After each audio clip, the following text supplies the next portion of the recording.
Student, let's start today's topic which is nature of roots.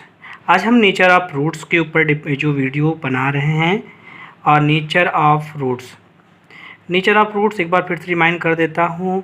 इसको पढ़ाने से पहले पिछली वीडियो में मैंने आपको जो है नेचर ऑफ रूट्स पढ़ाने से पहले जो वीडियो बनी है उस वीडियो में मैंने कुछ एक्सरसाइज के क्वेश्चंस दिए थे और सॉल्यूशन करके बोला था कमेंट बॉक्स में आंसर लिखने के लिए। दो बच्चों ने इसका आंसर दिया है, जिसमें नेहा गुप्ता और गरिमा नाम के बच्चियों ने इसका आंसर दिया है। चलिए आज का टॉपिक है nature of roots. Nature of roots के बारे में अगर इन्फॉर्मेशन दें तो first of all we think about that a quadratic equation which is in the form of ax² + bx + c equals to 0. If you want to solve it by Sirdharachaar formula, then we can say that x equals to, जिसे quadratic formula के नाम से भी जानते हैं, -b ± √b² - 4ac upon 2a।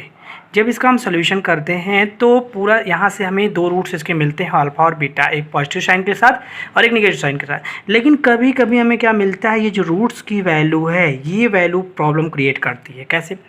कभी कभी root के अंदर कुछ ऐसी वैल्यू मिल जाती है, जैसे मान लीजिए उसका सोल्यूशन, मान लीजिए कभी क्या हुआ, इस रूट में 3 तरह की वैल्यू मिल सकती है। वो क्या? एक वैल्यू मिलती है 0, दूसरी 0 से बड़ी, तो आप कहते हो एक वैल्यू 0 के इक्वल मिल गई है, दूसरी वैल्यू 0 से क्या हो गई है, बड़ी मिली है, तो ग्रेटर देन 0 मिली। और तीसरी वैल्यू क्या होती है, कभी कभी 0 से छोटी वैल्यू मिल जाती है, तो ये 0 से अब तो छोटी वैल्यू हो गई। 3 तरह की वैल्यू मिल गई। उन्हीं के बेसिस पे हमने क्या किया है, नेचर ऑफ रूट्स को डिसाइड किया है कि फर्स्ट ऑफ ऑल आपको कह देंगे कि ये जो वैल्यू कही गई इसे डिस्क्रिमिनेंट बोलते हैं। डिस्क्रिमिनेंट मतलब d इक्वल होता है b² - 4ac।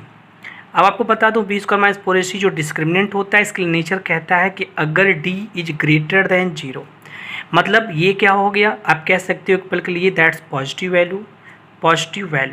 तो अगर d की वैल्यू पॉजिटिव है तो हम कहेंगे जो इसके नेचर्स होंगे वो कैसे होंगे, डिस्टिंक्ट रियल रूट्स होंगे इसके। हाँ, रियल रूट्स ये हो गया रियल रूट्स। और अगर हम सेकंड पॉइंट कहते हैं कि अगर d की वैल्यू 0 की इक्वल हो जाती है, तो 0 की इक्वल हो गई तो मतलब इसके रूट्स कैसे हुए, तो यहाँ से चूँकि ये इक्वल है इसलिए इक्वल रूट्स इसके होंगे। ये हो गया इक्वल रूट्स। आफ्टर दैट अगर थर्ड केस हम कहते हैं, थर्ड केस में d की वैल्यू लेस देन अगर 0 हो जाती है, तो ऐसे केस में लेस देन 0 मतलब क्या होता है, नेगेटिव वैल्यू। और अगर d की वैल्यू नेगेटिव आती है तो हम इसे कहते हैं ये कैसा रूट्स रखता है, तो इसे कहते हैं नो रियल रूट्स या imaginary roots. No real root या इमेजिनरी पार्ट कहते हैं, इमेजिनरी रूट्स कहते हैं। ठीक है, तो यहाँ से हमें इमेजिनरी रूट मिल जाएगा। तो इस टॉपिक्स में आपको ये 3 पॉइंट क्लियर करने हैं। पहला क्या, नेचर ऑफ रूट्स में सबसे बड़ी बात है कि रूट्स का क्या नेचर होता है, तो यहाँ रियल रूट्स होंगे। कब? जब आपके d की वैल्यू ग्रेटर देन 0, मतलब b² - 4ac की वैल्यू का हम सोल्यूशन करेंगे और b² - 4ac अगर ग्रेटर देन 0 आ जाता है तो रियल रूट्स होंगे, इक्वल टू 0 आता है तो इक्वल रूट्स होंगे, लेस देन 0 आता है तो आप कहेंगे इमेजिनरी या नो रियल रूट्स भी कह सकते हैं। तो इसके बाद अगर इस पर कुछ क्वेश्चन है, अगर हम आपके सामने रिप्रेजेंट करें, एक्सरसाइज 4.4 का है, तो NCERT से एक्सरसाइज 4.4 के कुछ क्वेश्चन हम देख लेते हैं। देखिए, तो एक्सरसाइज 4.4 किस बुक से है, ये आपका NCERT से है, NCERT का एक्सरसाइज 4.4। अगर हम बात करें पहले क्वेश्चन में, तो कहा गया है कि find the nature of roots of the following quadratic equation if the real roots exist, find them. तो पहला पार्ट इसका क्या लिखा है, क्वेश्चन है 2x² - 3x + 5 = 0। ये क्वेश्चन हो गया। तो हम क्या करेंगे, इस क्वेश्चन को आपको ऐसे ही ax² + bx + c = 0, क्योंकि अभी कुछ देर पहले मैंने आपको बताया कि ये जो स्टैंडर्ड फॉर्म होता है ax² + bx + c ही होता है। तो इससे कंपेयर कर लिया हमने। तो जब कंपेयर किया तो देखिए, जब कंपेयरिंग किया तो a की वैल्यू क्या मिल गई, 2 मिल गई, b की वैल्यू क्या मिल गई, -3 मिल गई, और c की वैल्यू क्या आ गई, 5 आ गई। तो हम क्या करेंगे, आप निकालेंगे b² - 4ac। b² - 4ac निकालेंगे जो क्या कहलाता है, डिस्क्रिमिनेंट कहलाता है। तो d की वैल्यू b² - 4ac पे करेंगे, दैट्स इक्वल टू b की वैल्यू क्या है, -3² - 4, a की वैल्यू 2 और c की वैल्यू 5। सोल्यूशन क्या होगा, -3² क्या होता है, 9, -4 × 4 5 = 20, 20 2 = 40। तो ये हो गया आपका 40। तो आपने क्या देखा कि ये वैल्यू हो गई 9 - 40, और 9 - 40 का जब सोल्यूशन करेंगे तो क्या मिलेगा, तो 9 माइनस का सोल्यूशन आप देख लीजिए क्या होता है, ये होता है आपका -31। तो हमने क्या देखा, डी क्या मिल गया, डी हो गया -31 विच इज नेगेटिव या less than 0। Therefore roots are non real या इमेजिनरी।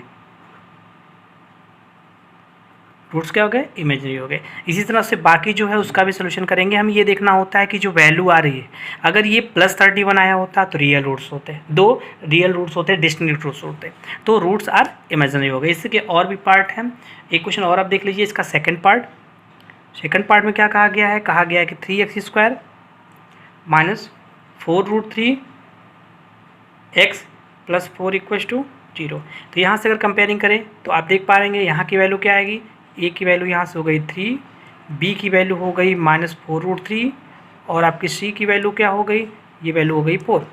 तो अगर b² - 4ac यहाँ सोल्यूशन आप करेंगे तो हम कहेंगे b² - 4ac फॉर आप यहाँ कह सकते हो for nature discriminant equal b² - 4ac, b की वैल्यू हो गई -4√3 का स्क्वायर, ओके, और -4ac, तो 4 हो गया, a की वैल्यू आप रखेंगे 3 और c की वैल्यू है 4 इक्वल टू, इसका स्क्वायर करेंगे तो क्या मिलेगा, आप समझ सकते हैं 4 का स्क्वायर क्या होता है, बिल्कुल 16 होता है, और √3 का स्क्वायर 3 होता है, 16 × 3 करेंगे 48 आएगा, -4 × 3 = 12, 12 4 या कितना होता है 48 होता है। तो ये हो जाएगा यहाँ से 0। तो हमने क्या देखा कि ये हमारी जो d की वैल्यू आ गई, क्या आ गई 0। तो रूट्स क्या कहता है कि अगर d क्या हो जाए 0 के इक्वल हो जाए, तो इक्वल कैसे रूट्स होते हैं, इक्वल रूट्स होते हैं ऐसी कंडीशन में। देयरफॉर या हेंस रूट्स आर इक्वल, तो आपका रूट इक्वल हो जाएगा। अच्छा, इसके बाद कुछ क्वेश्चंस ऐसे भी बनते हैं, यहाँ से क्वेश्चन अक्सर मिलते भी हैं। दूसरा क्वेश्चन देख लीजिए आप, सेकंड क्वेश्चन में कहा गया है कि find the value of k for each of the following quadratic equation show that they have 2 equal roots. इन्होंने कह दिया इक्वल रूट्स रखता है, तो क्वेश्चन हमारा क्या है कि 2x² + kx + 3 = 0।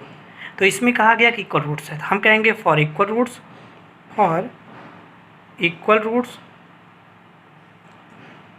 b² - 4ac = क्या होता है 0, क्योंकि इक्वल रूट्स के लिए यही वैल्यू होती है।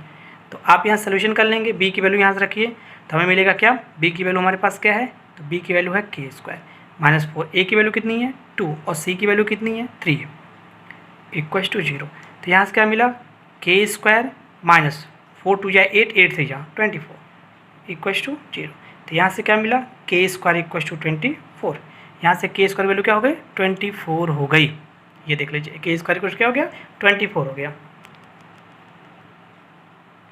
थोड़ा सॉल्व कर लीजिए इसको।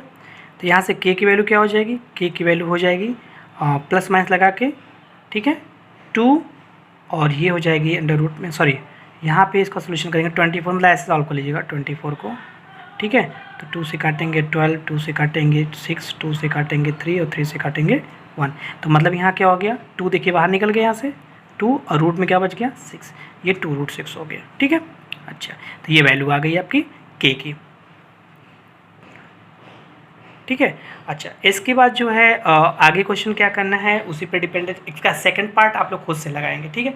और एक बात और बता दूं कि आगे कुछ क्वेश्चंस वर्ड टर्म्स रिलेटेड दिए हुए हैं, लेकिन क्वाड्रेटिक के क्वेश्चन में मैंने पिछले टॉपिक में बता दिया आप लोगों को क्वेश्चन करने के लिए, कुछ क्वेश्चन आपको एज ए होमवर्क भी दिया था, एक बार रिमाइंड करा देता हूँ। क्वाड्रेटिक क्वेश्चन में सिचुएशनल बेस्ड जो क्वेश्चंस होते हैं वो सेल बेस से निकाल दिए गए हैं, तो काफ़ी क्वेश्चन ऐसे हैं जो सिचुएशन बेसिस पे हैं, उसको आप लीव कर देंगे, और ये जो एक्सरसाइज है इसका पूरा सोल्यूशन करेंगे। और इसी के साथ मैं एक्सरसाइज को फिनिश कर रहा हूँ, क्योंकि आगे की जो क्वेश्चन सिचुएशनल बेस आपको मिल रहे हैं, और नेक्स्ट वीडियो में आपको अर्थमेटिक प्रोग्रेशन से रिलेटेड चीज़ें बताऊंगा। अगर इसमें कोई भी चीज़ आपको समझ में नहीं आई हो जिसको आप पूछना चाहते हैं तो पूछ सकते हैं कमेंट बॉक्स में डाल के, और अगर वीडियो पे पहली बार आए हैं तो सब्सक्राइब ज़रूर करिएगा, ताकि आपको जो वीडियो में डालूँ वो तुरंत आपको मिल जाया करेगी। Okay, have a nice day, thank you.